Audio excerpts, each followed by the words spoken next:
पुस्तकटी पाठकर हाथ को जीवा पूर्वर तार रूप और रंग द्वारा पाठक को आकर्षित करिथाए।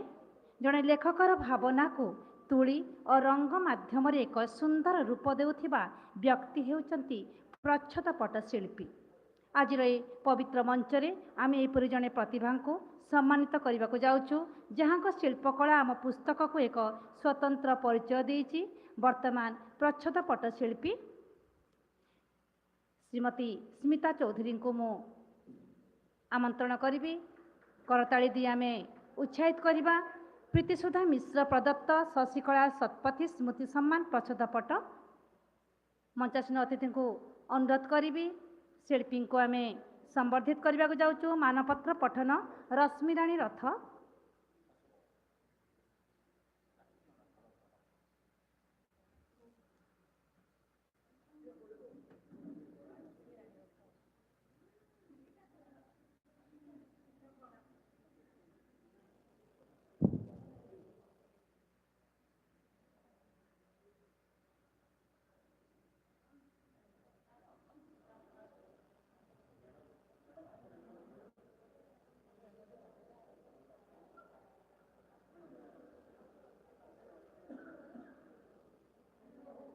कलाहांडी लेखिका संघ भवानीपाटना रौप्य जयंती समारोह 25तम वार्षिक उत्सव 2026 सम्मान पत्र प्रापक है श्रीमती स्मिता चौधरी भवानीपाटना कलाहांडी।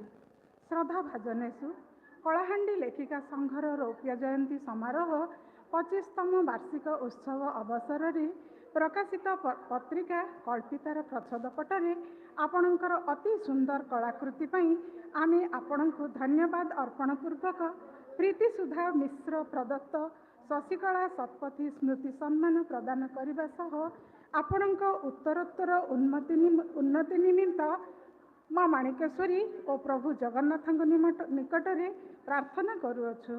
भवदीय गुणमुग्ध सभ्यवृंद कलाहांडी लेखिका संघ भवानीपाटना।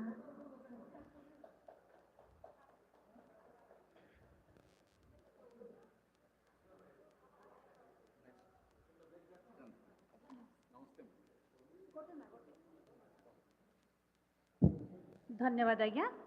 मंचासीन होगापी अतिथिवृंद को मु अनुरोध करी।